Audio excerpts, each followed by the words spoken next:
Bien, tout simplement, ils sont au top de l'actualité. Et ce soir, dans les informés de France Info, nous recevons Soisig Kemener, bonsoir. Bonsoir De Jean-Baptiste. Marianne, la dirigeante d'entreprise et membre de la transition.fr, Audrey Bourrelot, bonsoir. Bonsoir. Également le communicant Jean-Christophe Gagnin, bonsoir. Bonsoir. Et Virginie Le Petit de Corps International, bonsoir. Bonsoir. Et ce soir, 4 débats frais comme des pains au chocolat achetés chez Prise Unique pour éviter la double ration de frites. On parlera du Made in France, des populistes qui vont jusqu'à l'extrême centre, et oui, ça existe. Les primaires vraiment utiles, mais au départ, nous allons parler du dernier débat des primaires de la droite, bien sûr. Ça avait lieu hier soir, alors peut-être l'avez-vous regardé, c'est pas le débat le plus dynamique. On a senti une petite crispation toute légère due à un phénomène étrange répondant au nom de sondage. Et oui, tout simplement, phénomène étrange, car dénoncé par les candidats quand ils sont mauvais, mais donné en exemple quand ils sont bons.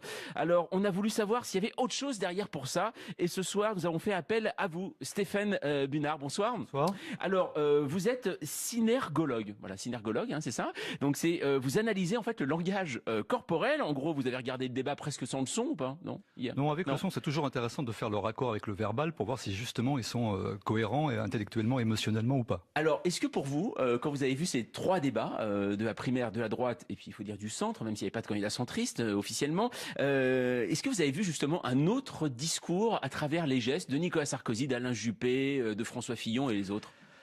Oui, alors le dernier, il était un petit peu terne, Ouais. je vous rejoins là-dessus. Le deuxième était plus intéressant, notamment avec Nicolas Sarkozy, fidèle à lui-même, avec ses mouvements d'épaule, d'ailleurs très positifs. C'est la volonté de performer, d'être à la hauteur. On dit D'accord. toujours c'est un tic. Après, la question, c'est que quand ils reviennent souvent, on doit s'interroger pourquoi est-ce qu'il veut montrer à ce point qu'il est à la hauteur. Bon, hier, je l'avais trouvé en mode très radouci.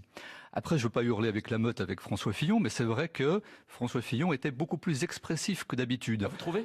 Oui, et alors il faut regarder ses sourcils. Alors je sais que sur M6, une animatrice fait référence à ses sourcils. Oui. C'est pas tellement le côté broussailleux qui est important, c'est plutôt le côté est-ce qu'ils sont mobiles ou pas. On voit que chez les bons communicants, Nicolas Sarkozy, Jean-François Copé, les sourcils, il y a toujours un coup de sourcil qui vient dire un petit coup de stabilo pour voir montrer une préférence dans le discours. Donc là aussi on a eu un expressif.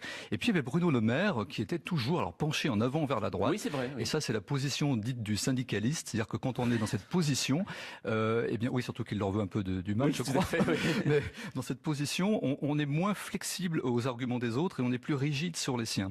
Et là, ça veut dire et autre chose chez Bruno Le Maire qui était intéressant parce que souvent il a très peu de clignements de paupières, très peu de sourcils expressifs, lui aussi. C'est un peu le syndrome Bayrou.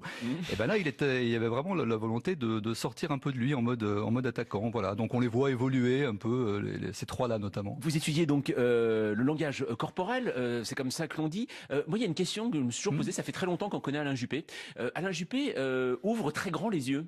Souvent quand il parle, qu'est-ce que ça veut dire ça? Oui, il écarquille les yeux. C'est un peu l'équivalent des mouvements de sourcils. Il nous fait comme des appels de phare sur des choses qui sont pour lui importantes. D'accord. Voilà. Et alors justement, vous les avez vus évoluer. Ça veut dire, est-ce qu'on peut, vous-même, quand vous regardez ces débats, est-ce que vous voyez finalement un candidat qui sent bien la chose, d'autres qui sont plutôt mal? Est-ce que c'est possible finalement? Oui, alors on peut avec l'analyse des gestes et des comportements tirer des hypothèses ou en tout cas quelques traits en fonction du caractère. Donc on fait le portrait gestuel, par exemple les épaules de Sarkozy, quelque chose qui est récurrent, etc., etc. Et on peut aussi avec une analyse plus précise voir si la personne ici et maintenant par rapport à un sujet est raccord ou pas. Par exemple, je pense c'était au deuxième débat quand Alain Juppé dit je tiens mon casier à disposition de Bruno Le Maire et il se touche légèrement pendant 2 secondes l'oreille gauche, le lobe de l'oreille gauche. Ça veut dire qu'il est, vous savez, quand on écoute bien quelqu'un ou qu'on veut montrer qu'on écoute bien quelqu'un, ça veut dire qu'il est attentif lui-même, il est vigilant par rapport à ce qu'il va dire. Quand on lui parle d'autres affaires, il a un retrait labial, une bouche en huître, ce qu'on appelle les lèvres rentrent dans la bouche. Ça veut dire que Alain Juppé, il n'a pas encore résolu dans sa tête la façon d'aborder la réponse à des questions qui le touchent sur ces affaires-là. Voilà. Alors, justement, celui qui m'énerve, vous qui les suivez, ces hommes politiques, est-ce que vous avez vu tout ça finalement à travers, est-ce que vous les analysez vous-même quand vous écrivez vos papiers pour Marianne? Est-ce qu'il y a des gestes qu'on retrouve régulièrement chez les hommes politiques comme ça? Alors, on les voit plutôt nous dans l'intimité, c'est-à-dire que effectivement, enfin dans l'intimité toute relative, c'est-à-dire non mais en petit comité, c'était ça que je voulais dire, et on les retrouve finalement assez proches de ce qu'ils sont. On avait tout à l'heure, avant d'entrer dans l'émission, une discussion autour de Nathalie Kosciusko-Morizet sur son côté fabriqué qui apparaissait à l'écran. Et en fait, pour bien l'avoir suivie pendant très longtemps, c'est tout à fait conforme à ce qu'elle est en réalité quand on la voit progresser dans son univers politique habituel, c'est-à-dire qu'elle elle est assise dans une voiture, elle est comme ça. Après, on peut se poser des questions sur ce que ça renvoie à la télévision, mais en tout cas, ils étaient tous, j'ai trouvé, assez proches de ce qu'ils sont en réalité, quand on a suivi la droite pendant longtemps, à part Nicolas Sarkozy qui a joué une partition mezzo voce cette fois-ci. Ouais. On sent... On peut prendre ça sur deux plans. On pourrait dire les sondages sont pas bons, il est en train de se dire qu'il a perdu, mais ça c'est pas possible puisque c'est Nicolas Sarkozy qu'on connaît tous bien ici. Donc moi je pense que c'est plutôt une façon de dire je veux pas susciter d'anti-sarkozysme supplémentaire. Et juste une dernière chose, Stéphane Ménard, à travers votre livre, alors GES disent tout haut ce qu'ils pensent tout bas. Finalement tout ce que vous nous dites, est-ce que des hommes politiques travaillent leur langage corporel justement, pour éviter qu'on l'interprète? Non, ils peuvent travailler, mais ils travaillent par un bout de la lorgnette. Ils vont travailler leur direction de regard, mais grâce, je dirais, à 5 Cahuzac, comme je dis dans mes conférences, on sait que quelqu'un peut mentir en regardant dans les yeux. Ils font des gestes qui sont des gestes figuratifs. Certains vont faire, on pense à NKM, je m'engage à faire ça, voilà, etc. Mais tout ça, c'est de la poudre de perlimpinpin, parce que 95% du langage corporel ne peut pas faire l'objet d'un contrôle conscient. Donc plus on leur met la pression pour fabriquer des gestes, les officines qui sont derrière, plus ça m'arrange, puisque ça aide le corps à fuiter davantage et à dire la vérité. Merci beaucoup, en tout cas, Stéphane Ménard, nous avoir un peu éclairé quand même sur ce débat. Leurs gestes disent tout haut, ce qu'ils pensent tout bas, votre livre chez First Document. Merci d'être passé ce soir aux informés de France Info. L'info à 20h10, Pierrick Bonneau. Les informés de France Info, maintenant, ils font attention à leurs gestes d'ailleurs. Et ce soir, autour de la table des informés de France Info, nous recevons Sozik Kemener, de Marianne, la dirigeante d'entreprise et membre de la transition.fr, Audrey Bourrelot, le communicant Jean-Christophe Gallien et Virginie Petit, Courrier International. Que retenir donc de ce dernier débat entre les 7 prétendants à la candidature de droite à l'Élysée? Peut-être qu'ils nous manqueront. C'est vrai, on aimait bien les voir tous ensemble, s'agiter avec leurs petits points, entendre que la Martinique et la Guadeloupe, ce n'est pas la France, les lapsus entre François Baroin et François Bayrou, 600 000 ou 700 000 fonctionnaires en moins, les, comme disait Alain, ou les « Oh, je t'en prie François », ou les « Ah, ça c'est bien Bruno ». Que retenir de ce dernier débat? Et bien surtout, en fait, une passe d'armes entre les candidats et les journalistes, comme Nicolas Sarkozy répondant à une question de David Pujadas à propos de Ziad Takieddine. Quelle indignité! Nous sommes sur le service public. Vous en avez parlé vous-même hier soir. Vous n'avez pas honte de donner écho à un homme qui a fait de la prison, qui a été condamné à d'innombrables reprises pour diffamation et qui est un menteur. Ce n'est pas l'idée, voyez-vous, que je me fais du service public. C'est une honte. Voilà, autre passe d'armes, Bruno Le Maire répondant à Jean-Pierre Elkabbach sur sa possible absence au second tour. Bruno Le Maire. Monsieur Elkabbach, je suis candidat à la primaire. Ça mérite tout simplement le respect de votre part. Et je n'ai pas à recevoir de leçons de votre part sur ma candidature. C'est les Français qui jugeront, ça n'est pas vous. Voilà, Jean-Pierre Elkabbach qui a énervé les candidats, mais en fait ces candidats aux Républicains auraient dû se souvenir de Georges Marchais en 1978. Une petite piqûre de rappel. Écoutez Elkabbach, c'est je crois une soirée suffisamment sérieuse. Si vous pensez que ma place n'est pas souhaitable puisque la droite elle a gagné, moi je laisse la place à la droite et je vais ailleurs. On me demande ailleurs, je peux y aller.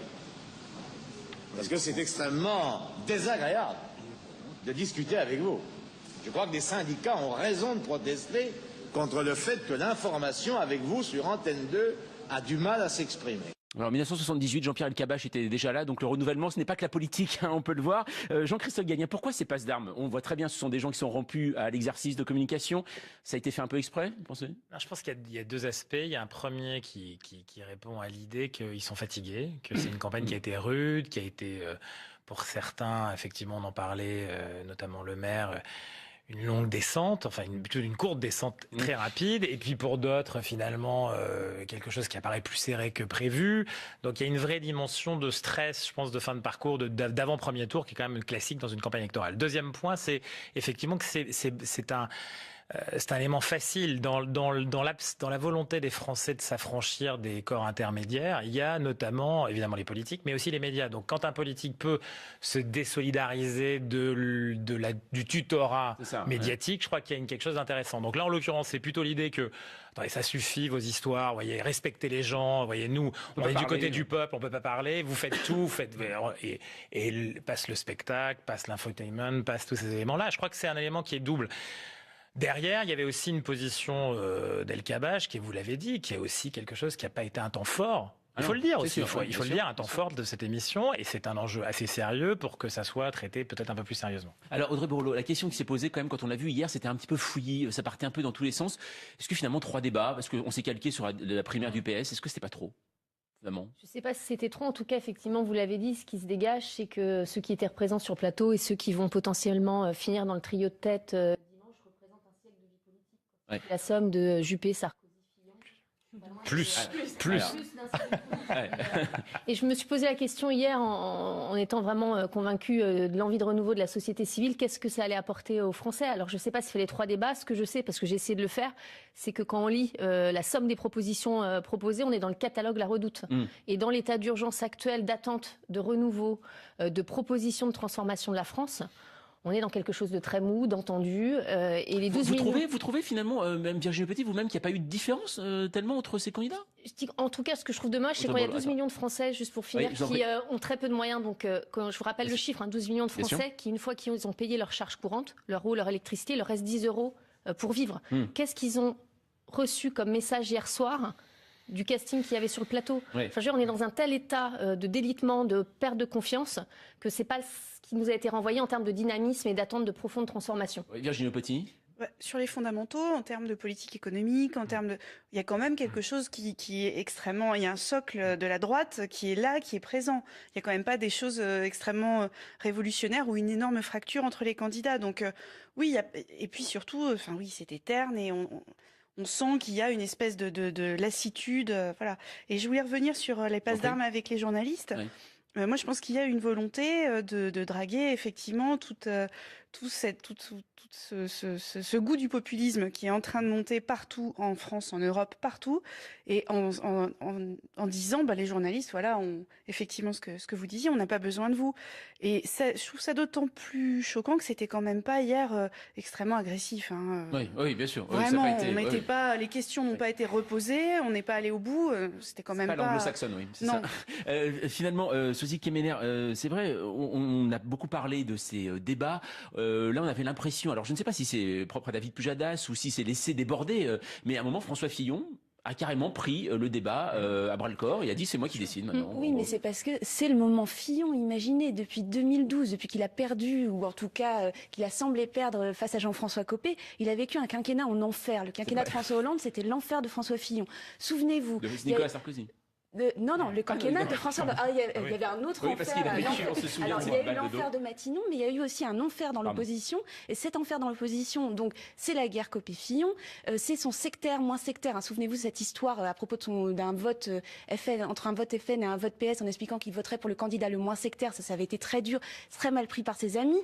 Ensuite, il y a l'affaire du déjeuner, avec Jean-Pierre Jouyet, pour s'entendre avec l'Élysée sur le dos de Nicolas Sarkozy, pour demander de taper fort.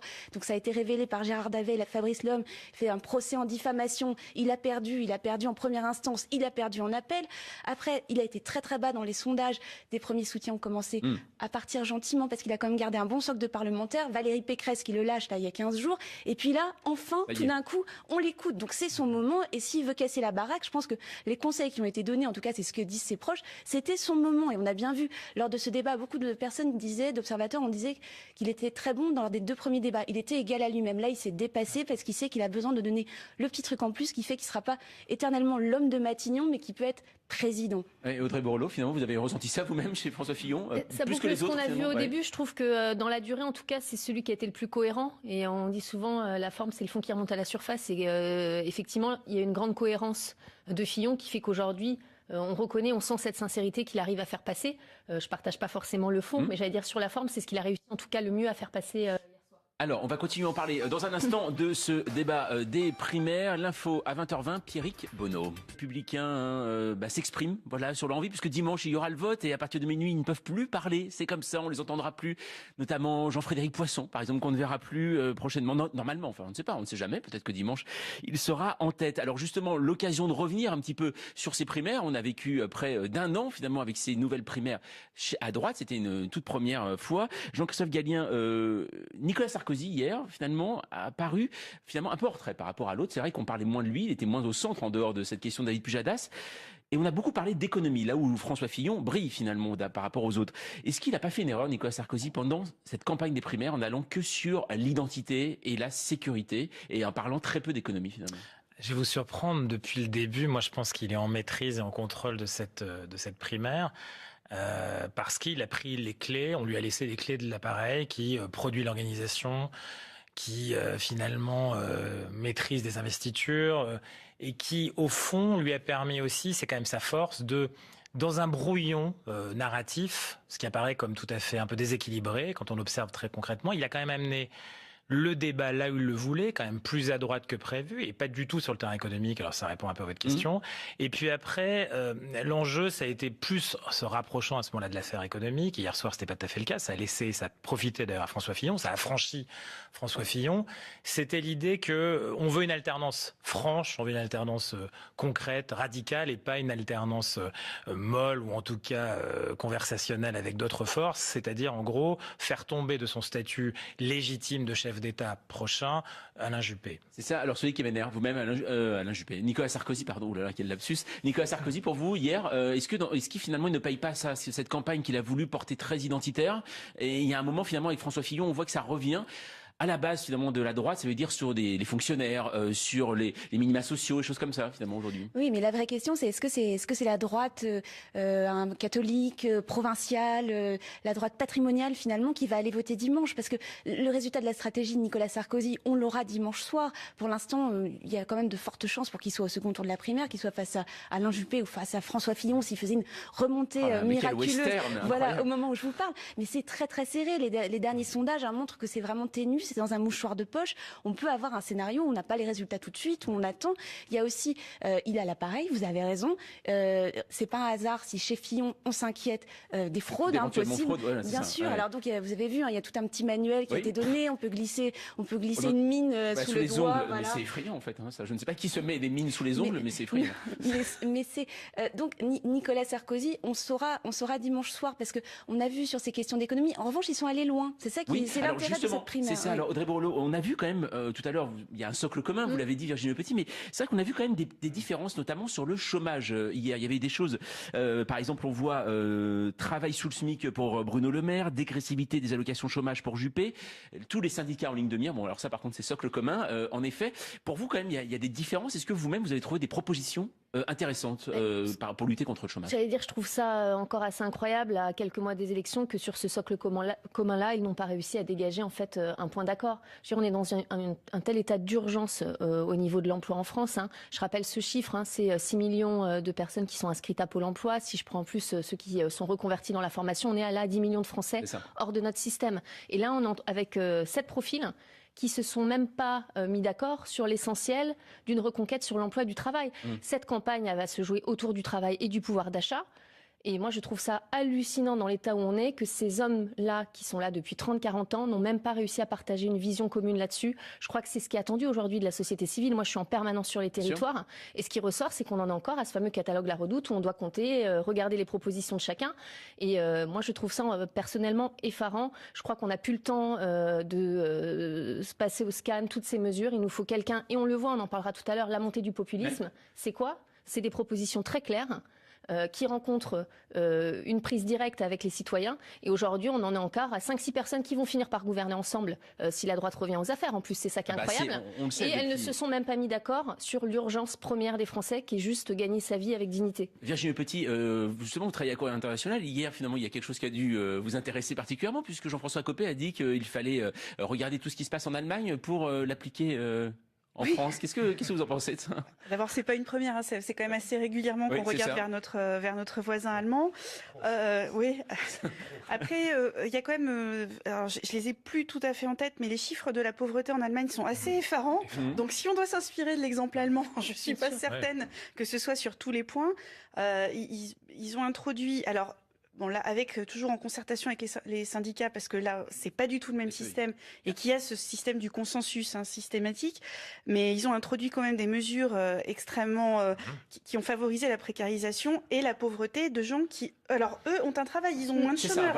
On est bien d'accord. Le résultat, c'est que le chômage baisse, mais c'est pas forcément que le pouvoir d'achat ou simplement la richesse partagée, elle augmente, pas du tout. Jean-Christophe Gallien. Je crois que l'Allemagne a créé sa variable d'ajustement sociétal à la mondialisation. Elle l'a décidé. C'est pas rien parce qu'on parle de beaucoup de salariés qui travaillent 10 heures, qui travaillent 20 heures, qui n'ont pas de contrat à durée déterminée plus exactement.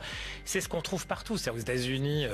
Ok, tout le monde a eu travail, mais quand on gagnait $2000, on en gagne 1000. Quand on avait une assurance santé à l'intérieur de son contrat, on l'a plus du tout. C'est cet aspect-là qui n'est pas dit et qui est raconté de manière un peu trop facile, notamment en Allemagne en particulier. On a en France des travailleurs pauvres et du précariat, et on reproduit ça exactement. Dans un instant, on va parler justement de ce mot populisme. Depuis une semaine, on n'entend plus que ce mot à droite, à gauche et même au centre. Voilà le programme à suivre dans Les Informés de France Info.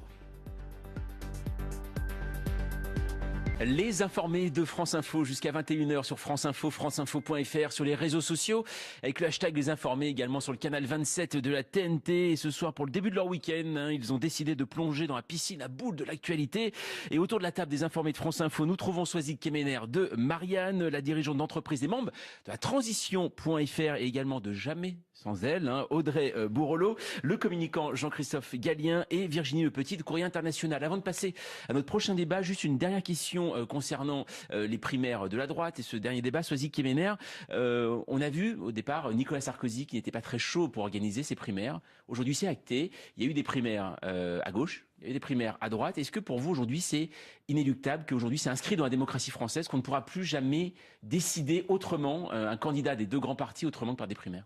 Ça va être très très dur, ça va être très compliqué. C'est vrai que c'était pas du tout dans la culture de la droite. Nicolas Sarkozy ne voulait pas en entendre parler parce qu'il voulait pas au début qu'un petit roquet vienne lui mordre les mollets. C'est ce qu'il disait en privé. Et là, on découvre en fait c'est pas des petits roquets auxquels il se heurte puisque c'est deux anciens premiers ministres.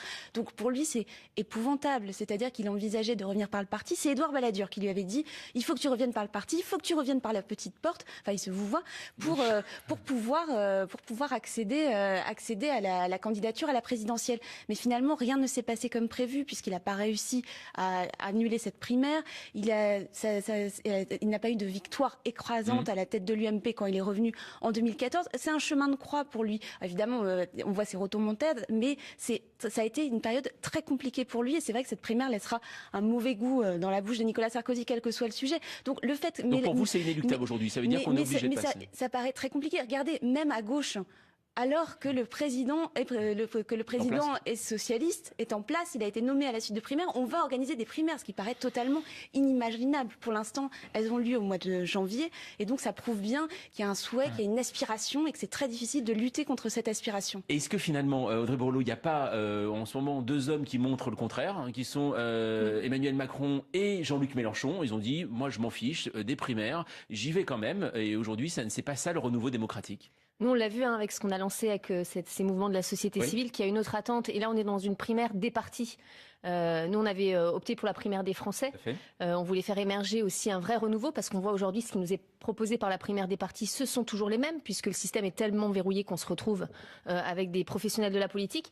Et effectivement, on voit qu'il y a de la place pour d'autres alternatives. Je crois qu'Emmanuel Macron incarne cette rencontre à un moment donné d'un homme et de la société civile et il peut arriver aujourd'hui en tout cas à se faire une autre place qui, en tout cas, nous, ce qu'on voit sur le terrain, c'est qu'il y a cette attente de prise de position directe et de participation citoyenne. Donc on attend un peu d'en savoir plus, mais en tout cas c'est des signaux intéressants qui montrent qu'on n'a pas besoin d'avoir été un professionnel de la politique pour pouvoir prétendre à une présidentielle. Alors justement, Emmanuel Macron, on va en parler avec tous ses autres amis, on va parler de populisme, et oui, un mot qui a ressurgi avec la victoire de Donald Trump il y a une semaine.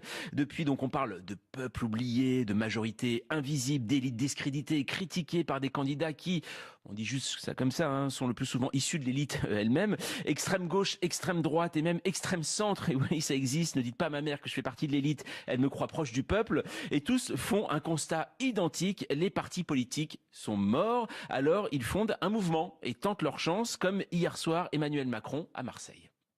Vous avez aujourd'hui, au sein des mêmes partis, des femmes et des hommes qui ne pensent pas la même chose de l'état de droit, qui ne pensent pas la même chose de l'Europe, qui ne pensent pas la même chose des inégalités, qui ne pensent plus la même chose de l'école. Mais qu'est-ce que c'est que ces partis?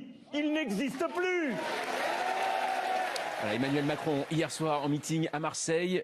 Justement, Virginie Le Petit, quand vous entendez ça, alors est-ce que finalement on peut dire Emmanuel Macron populiste ou pas dans sa démarche? Alors, dans la démarche qui consiste à effectivement dézinguer l'appareil, les partis, dire moi je suis différent, oui, évidemment, il surfe sur une partie de tout ce qui est cet agrégat populiste. Mais bon, après, il y a quand même d'autres ingrédients qui sont quand même en général protectionnisme économique qui va avec, du nationalisme.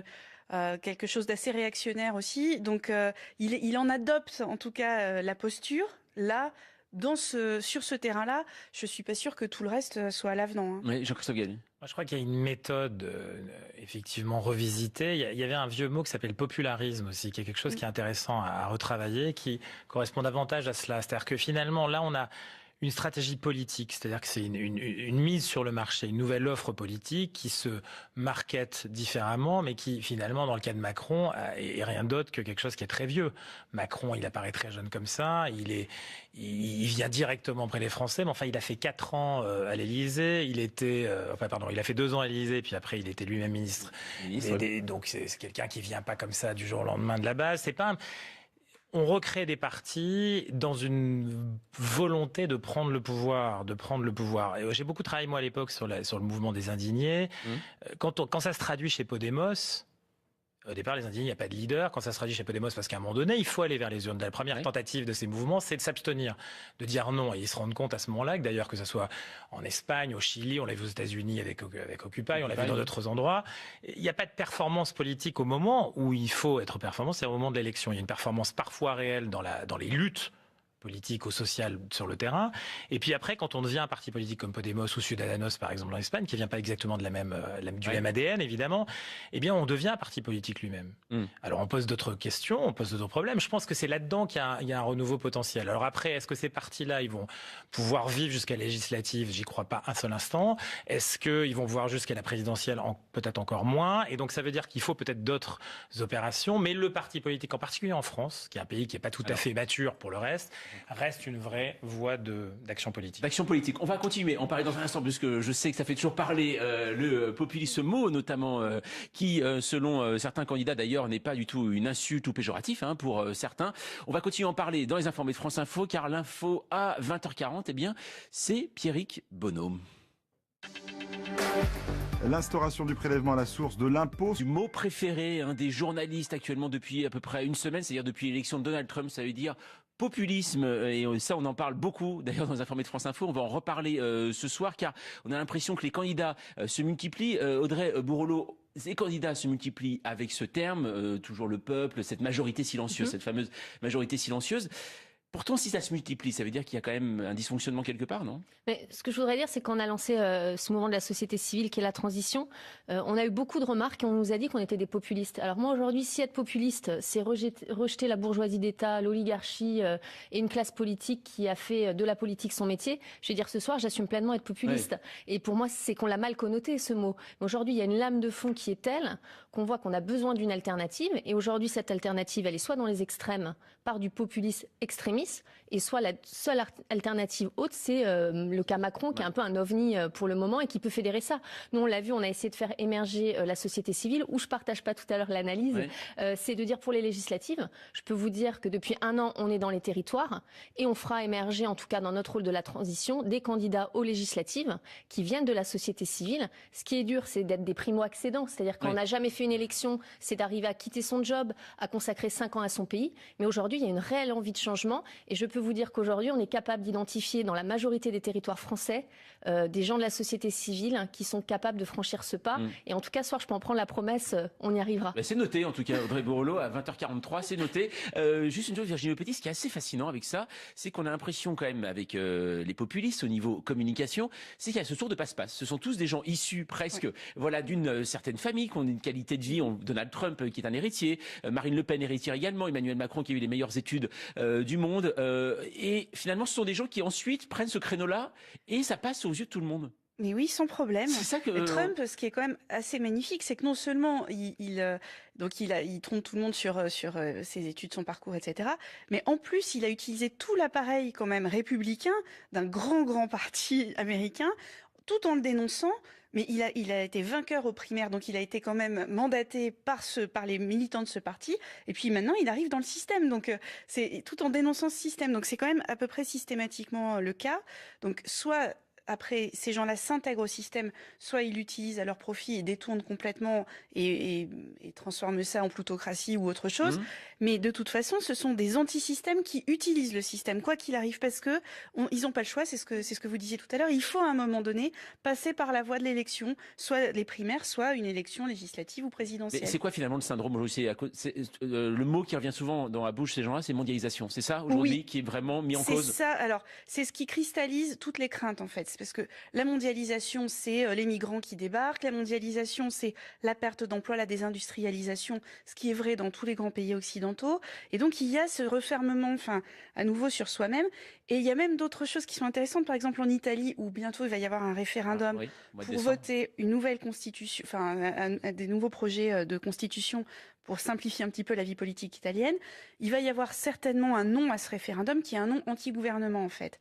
Et il y a les partis populistes et notamment le mouvement 5 étoiles de Beppe Grillo qui dit et oui, nous, on est là pour faire changer les choses, on est là pour mettre... Et nous sommes qui? Nous sommes des barbares. Nous, les populistes, nous sommes des barbares. Ah oui, ils emploient le nom. Ils emploient le mot, barbare. Barbare. Et donc, ce qui était des insultes, populistes comme barbares, ça devient maintenant des espèces d'étiquettes et qu'on revendique. Sois-y Kemener, en France, il y a un parti qui surfe sur l'antisystème depuis très longtemps, c'est le Front National. Est-ce que c'est possible de lui ravir justement ce sceptre finalement anti-système? Mais je pense qu'il faut dire et répéter que le Front National est tout à fait dans le système. D'ailleurs, le Front National fonctionne d'ailleurs avec, ça fonctionnait avec Nicolas Sarkozy et François Hollande en disant, regardez, nous on est au deuxième tour et tout le système tourne autour de nous. Donc il y a tout un travail de déconstruction à faire et c'est pour ça, on parlait des primaires tout à l'heure. On expliquait justement, à quel point c'est un processus qui est rentré dans les mœurs politiques françaises. Mais ce que j'aurais dû ajouter, c'est que c'est dans les mœurs politiques, vous aviez raison de le souligner tout à l'heure, des partis, parce que c'est une façon de continuer à vivre, de continuer à exister, et de propulser un candidat, et de faire en sorte qu'ils existent. Et c'est pour ça que Macron a été taxé de populiste light, on s'en souvient, par Manuel Valls. D'ailleurs, c'est très fort, il est toujours très fort dans le pouvoir de nommer Manuel Valls, parce que c'est resté collé comme une étiquette sur le front d'Emmanuel Macron. Mais en quoi, je pense qu'il faut faire quand même une très large différence entre les populistes qui surfent sur les peurs du peuple, sur les peurs de la foule d'ailleurs, c'est plus le peuple, c'est la foule, les migrants, etc. Enfin, on connaît tous les thèmes sur lesquels travaille notamment Marine Le Pen. Tandis qu'Emmanuel Macron est dans quelque chose, il faut différencier sa démarche parce qu'il était quelque chose de très optimiste. C'est-à-dire qu'il tape évidemment sur les partis, il sait que c'est impopulaire et il fait de la communication très bien ciblée, il sait que ça va fonctionner, mais en même temps, il est dans l'optimisme, dans la volonté d'avancer. Alors, on va voir si sa candidature avance, ça c'est pas gagné pour le coup, mais je pense qu'on peut pas recevoir ce message de la même façon. Et Jean-Christophe Gallien, pour vous, il faut différencier justement ça. Je suis tout à fait d'accord, et je suis d'accord avec l'idée qu'il y a une profonde demande d'un renouvellement de l'offre politique. C'est moins l'organisation de la vie politique et cette tentative un peu désespérée, c'est peut-être une des dernières tentatives des partis politiques classiques de se légitimer dans le processus démocratique avec la primaire. Gallien, alors, je suis d'accord avec vous, mais le problème, c'est que les Français, alors je vais aller dans votre sens, Audrey Borloo, quand vous allez à un bureau de vote, il y a plein de partis. Et ils votent toujours pour les mêmes. Donc finalement, c'est pour ça, le problème, c'est que les Français disent on veut un renouvellement et en même temps, eux-mêmes ne votent que pour des partis traditionnels finalement. C'est-à-dire qu'il y a une capacité qui est réellement celle qu'on a vue d'ailleurs dans la primaire. Il y a une offre alternative potentielle qui passe par des gens qui se sont posés comme alternatifs dans la campagne, qui vont faire un résultat, semble-t-il, assez mauvais. Il y a un alternatif un peu affranchi sur la fin de parcours, qui est François Fillon, qui tente de devenir le deuxième et pas le troisième homme. Et puis finalement, les deux favoris sont quand même ceux qui représentent le plus le système. Si je regarde la couverture de Marianne, c'est le cas. Donc, c'est-à-dire que dans cette population-là, qui n'est pas qu'une population de militants encartés, mais qui est aussi des sympathisants appartenant à la famille des Républicains, il y a un peu la demande que vous émergez, d'une nouvelle offre politique quand on parle avec eux. Ils veulent d'autres têtes, ils veulent d'autres gens. Pour vous, justement, Audrey Borloo, c'est possible aujourd'hui quand vous voyez les Français qui, malgré tout, votent toujours pour ces partis? Moi, je pense que c'est possible, en tout cas plus que jamais aujourd'hui. On en est à un tel point de désamour et de défiance que je crois qu'on peut tout espérer de cette reprise de parole directe des Français. Je crois qu'aussi on a réussi en tout cas en tant que société civile à porter des choses comme la limitation des mandats dans le temps, le non-cumul. Je pense que tous ces efforts commencent à payer. Beaucoup se le sont réappropriés. Moi, j'apprécie beaucoup de voir que maintenant la démission de la haute fonction publique, la limitation dans le temps de la vie politique, ça commence à infuser même les vieux partis traditionnels, et que c'est des choses qui sont reprises de plus en plus. Donc tant mieux. Je veux dire, notre rôle il est là, c'est de faire infléchir et de faire émerger cette véritable envie de changement. Juste une chose, celui qui Kemener, on parle de renouveau avec Emmanuel Macron, et pourtant à Marseille, par qui est-il accueilli? Eh bien, des amis de Jean-Noël Guérini, mis en examen, ancien président du Conseil général. Finalement, on voit que ça rattrape toujours, non? C'est la vie ne m'apprend rien, effectivement. Non, c'est un très mauvais affichage, vous avez raison de le souligner, pour Emmanuel Macron. Sa déclaration de candidature, moi, je l'ai pas trouvée si mal. C'est-à-dire que, effectivement, il y avait le côté factice du décor, mais il y avait un discours qui était intéressant et qui était audible, en tout cas. Mais c'est vrai que commencer par ça à Marseille, ça laisse assez mal augurer de la suite. Et je n'ai pas vu comment il s'était expliqué de ça encore, parce que j'étais en route. Oui, mais est-ce qu'il a le choix de ne pas avoir de tissu? Enfin, faut tisser aussi la personne aussi autour de lui. Oui, mais en même temps, la promesse qu'il fait est la promesse d'un choix qualitatif. Donc, s'il commence à la trahir dès le premier jour, ça pose quand même un sérieux problème. C'est la promesse qu'il fait aux Français, quelque part, par sa candidature, de dire « j'en parais plus le vieux système ». Croyez-moi, là ça devient très compliqué. Allez, dans un instant, on va parler un tout petit peu, parce qu'il nous reste encore un peu de temps dans cette émission, on ira jusqu'au bout. On va parler du Made in France, l'info du centre, même s'il n'y avait pas de candidat centriste officiellement. Est-ce que vous avez vu justement un autre discours à travers les gestes de Nicolas Sarkozy, d'Alain Juppé, de François Fillon et les autres? Oui, alors le dernier, il était un petit peu terne, je vous rejoins là-dessus. Le deuxième était plus intéressant, notamment avec Nicolas Sarkozy, fidèle à lui-même, avec ses mouvements d'épaule, d'ailleurs très positifs. C'est la volonté de performer, d'être à la hauteur. On dit toujours c'est un tic. Après, la question, c'est quand ils reviennent souvent, on doit s'interroger pourquoi est-ce qu'il veut montrer à ce point qu'il est à la hauteur. Bon, hier, je l'avais trouvé en mode très radouci. Après, je veux pas hurler avec la meute avec François Fillon, mais c'est vrai que François Fillon était beaucoup plus expressif que d'habitude. Vous trouvez? Oui, alors il faut regarder ses sourcils. Alors, je sais que sur M6, une animatrice a fait référence à ses sourcils. C'est pas tellement le côté broussailleux qui est important, c'est plutôt le côté est-ce qu'ils sont mobiles ou pas. On voit que chez les bons communicants, Nicolas Sarkozy, Jean-François Copé, les sourcils, il y a toujours un coup de sourcil qui vient dire un petit coup de stabilo pour voir montrer une préférence dans le discours. Donc là aussi, on a eu un expressif. Et puis il y avait Bruno Le Maire qui était toujours penché en avant vers la droite. Oui, c'est vrai. Oui. Et ça, c'est la position dite du syndicaliste, c'est-à-dire que quand on est dans cette position, eh bien oui, surtout qu'il leur veut un peu du mal, je crois. Mais dans cette position, on est moins flexible aux arguments des autres et on est plus rigide sur les siens. Et là, ça veut dire et autre chose chez Bruno Le Maire. Bien, tout simplement, ils sont au top de l'actualité. Et ce soir, dans les informés de France Info, nous recevons Soisig Kemener. Bonsoir. Bonsoir, Jean-Baptiste. Marianne, la dirigeante d'entreprise et membre de la transition.fr, Audrey Bourrelot. Bonsoir. Bonsoir. Également le communicant Jean-Christophe Gagnin. Bonsoir. Bonsoir. Et Virginie Le Petit de Corps International. Bonsoir. Bonsoir. Et ce soir, 4 débats frais comme des pains au chocolat achetés chez Prise Unique pour éviter la double ration de frites. On parlera du Made in France, des populistes qui vont jusqu'à l'extrême centre, et oui, ça existe. Les primaires vraiment utiles, mais au départ, nous allons parler du dernier débat des primaires de la droite, bien sûr.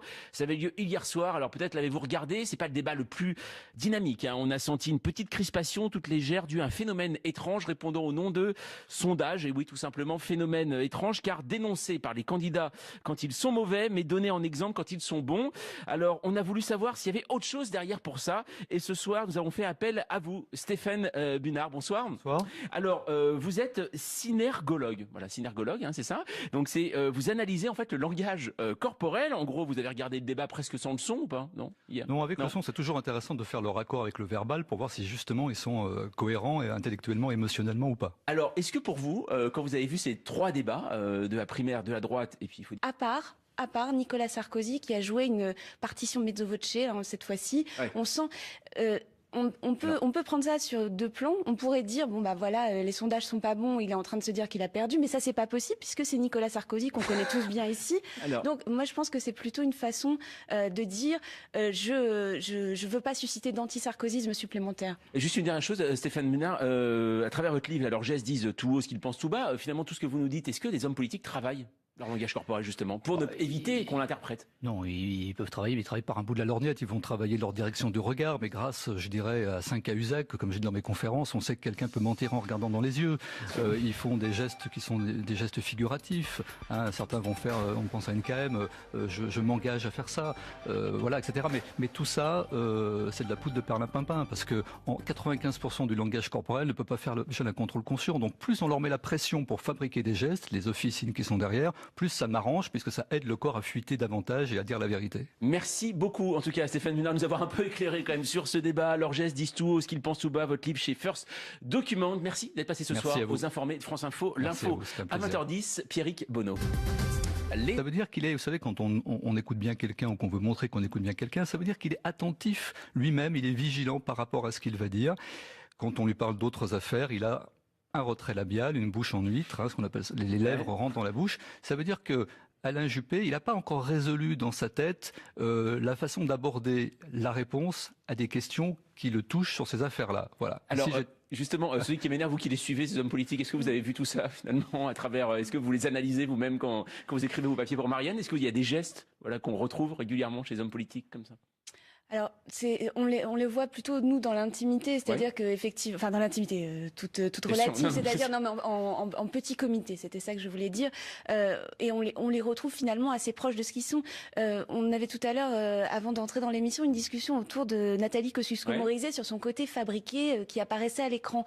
Et en fait, pour bien l'avoir suivie pendant très longtemps, c'est tout à fait conforme à ce qu'elle est, en réalité, quand on la voit progresser dans son univers politique habituel, c'est-à-dire qu'elle est assise dans une voiture, elle est comme ça. Elle est. Après, on peut se poser des questions sur ce que ça renvoie à la télévision, mais en tout cas, ils étaient tous, j'ai trouvé, assez proches de ce qu'ils sont en réalité. Quand on a suivi la droite pendant longtemps. C'était intéressant parce que souvent il a très peu de clignements de paupières, très peu de sourcils expressifs lui aussi. C'est un peu le syndrome Bayrou. Et ben là, il y avait vraiment la volonté de sortir un peu de lui en mode attaquant. Voilà. Donc on les voit évoluer un peu, ces trois-là notamment. Vous étudiez donc le langage corporel, c'est comme ça que l'on dit. Moi, il y a une question que je me suis toujours posée. Ça fait très longtemps qu'on connaît Alain Juppé. Alain Juppé ouvre très grand les yeux. Souvent quand il parle, qu'est-ce que ça veut dire ça? Oui, il écarquille les yeux, c'est un peu l'équivalent des mouvements de sourcils, il nous fait comme des appels de phare sur des choses qui sont pour lui importantes. D'accord. Voilà. Et alors justement, vous les avez vus évoluer, ça veut dire, est-ce qu'on peut, vous-même, quand vous regardez ces débats, est-ce que vous voyez finalement un candidat qui sent bien la chose, d'autres qui sont plutôt mal? Est-ce que c'est possible finalement? Oui, alors on peut avec l'analyse des gestes et des comportements, tirer des hypothèses, ou en tout cas quelques traits en fonction du caractère. Donc on fait le portrait gestuel, par exemple les épaules de Sarkozy, quelque chose qui est récurrent, etc., etc. Et on peut aussi, avec une analyse plus précise, voir si la personne ici et maintenant par rapport à un sujet est raccord ou pas. Par exemple, je pense c'était au deuxième débat, quand Alain Juppé dit « je tiens mon casier à disposition de Bruno Le Maire » et il se touche légèrement pendant 2 secondes l'oreille gauche, le lobe de l'oreille gauche.